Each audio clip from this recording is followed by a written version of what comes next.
ঘুরতে কিন্তু আমরা বড্ড ভালোবাসি, আর এই যে ছোট্ট মানুষটা, সেও কিন্তু আমাদের ব্যতিক্রম নয়। সেও কিন্তু ঘুরতে বড্ড বেশি ভালোবাসে, আর ওর এই ঘোরার প্রতি ভালোবাসাটাই আমাদের আরও নতুন নতুন জায়গা এক্সপ্লোর করতে ইন্সপায়ার করে।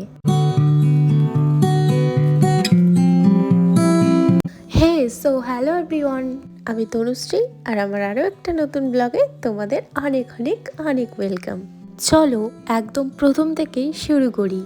তো এটা ছিল আমাদের আন্দামানের ৪র্থতম দিন। ঘুম থেকে উঠে সবার প্রথমেই চলে গিয়েছিলাম কালাপাত্থার বিচ। সেখানে গিয়ে এই ম্যাডাম তো জল আর বালি দুটো একসাথে পেয়ে গিয়েছে, তাই তাকে আর কে ধরে, সে তার আপন মনে খেলা করছে, আর আমি এই সুন্দর মুহূর্তগুলোকেই ক্যামেরাবন্দি করে নিচ্ছি।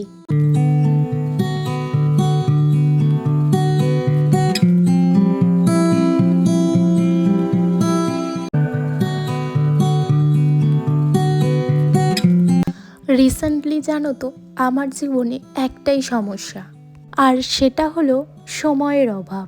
এই সময়ের মূল্য যে আমাদের জীবনে কতখানি, সেটা আমি এখন বেশ বুঝতে পারি। সারা দিনটা তো এই ম্যাডামের পিছনেই চলে যায়, তারপর যেটুকু সময় পাই সেইটুকুই থাকে নিজের জন্য। কারণ আমি মনে করি, আমি নিজেকেই যদি ভালোবাসতে না পারি, তাহলে আর অন্য কাউকেই ভালোবাসতে পারবো না। কি তাই তো? তোমরা কারা কারা আমার সাথে একমত, সেটা আমাকে জানাতে পারো। জানো তো, যখন আন্দামান গিয়েছিলাম তখন এক একটা দিন যাচ্ছে আর আমার এটাই মনে হচ্ছে, যা সময়টা কত তাড়াতাড়ি চলে যাচ্ছে। আর এখন যখন আমি এডিট করছি তখনও আমার মনে হচ্ছে আমি সেই সময়টাতেই থমকে গিয়েছি। মনে হচ্ছে এই তো আরও একটা দিন এখানেই আছি, তারপরেই আমাদের ফিরতে হবে। যাই হোক, সবই তো নিছকই কল্পনা। চলো এবার বাস্তবে ফেরা যাক। ড্রাইভার দাদা যিনি আমাদের নিয়ে এসেছিলেন, তিনি তাড়াহুড়ো করছিলেন ঠিকই, কিন্তু আমরা তো বাঙালি, আমাদের যেখানে যতটা টাইম নেওয়ার ইচ্ছা হবে ততটা ঠিক আমরা নিয়েই নেব। কিন্তু অনেক বেশি দেরি করা কিন্তু একদমই যাবে না, তাহলে কিন্তু আমরা ক্রুজটা মিস করব। তাই ঝটপট করে আবার কিন্তু হোটেলেই ব্যাক করেছিলাম। তারপর ব্রেকফাস্ট কমপ্লিট করেই বেরিয়ে পড়েছি, আর এখন আমরা যাব নীল আইল্যান্ড।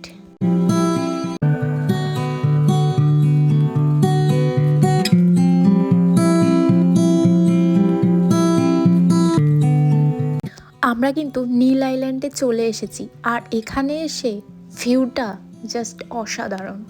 জায়গাটা কোনো সিনেমাটিক প্লেসের থেকে কম কিছু না। হ্যাবলকে এসে নীল জল দেখে তো আমরা ভীষণ খুশি হয়েছিলাম, বাট এখানকার জল আরও বেশি নীল আর ক্লিয়ার। তো এখান থেকে তো আমরা হোটেলেই যাব। তো চলো, তোমাদের সাথে আবার দেখা হচ্ছে বেশ কিছুটা সময় পরে।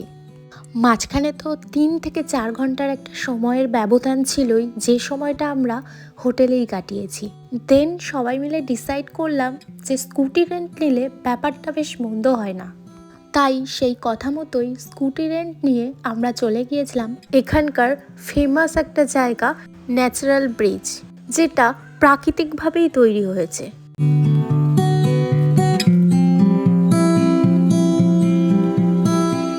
এখানকার রাস্তাটা ছিল ভীষণ খারাপ, একটু অসাবধান হলেই ব্যাস আর কিন্তু রক্ষে নেই। তো চলো খুব সাবধানে আমরা মেন লোকেশানে পৌঁছে যাই।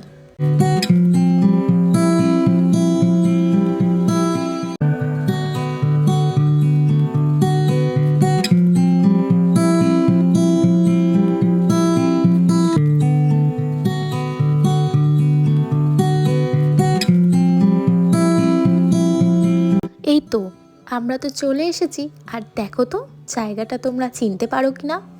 চারিদিকের প্রাকৃতিক সৌন্দর্য আর এই জলের মধ্যে দিয়ে হেঁটে যাওয়া এক অদ্ভুত ভালো লাগা কাজ করছিল, যা ভাষায় প্রকাশ করার অপেক্ষা রাখে না।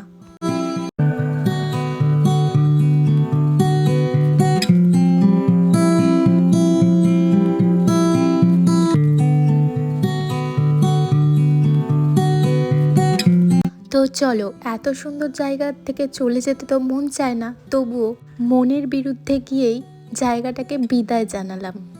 আর এবার যাচ্ছি আরও একটা নতুন ডেস্টিনেশনে।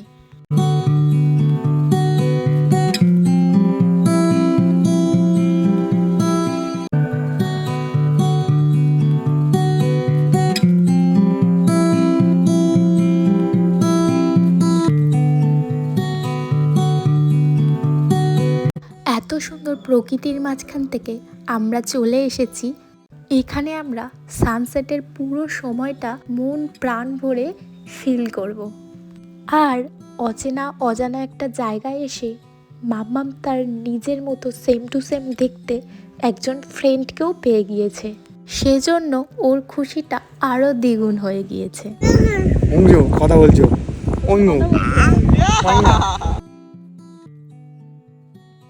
দুজনের মধ্যে বেশ কিছুক্ষণ এইভাবেই কমিউনিকেশন চলল। তারপর সে গুটি গুটি পায়ে চলে গেল তার মায়ের কাছে।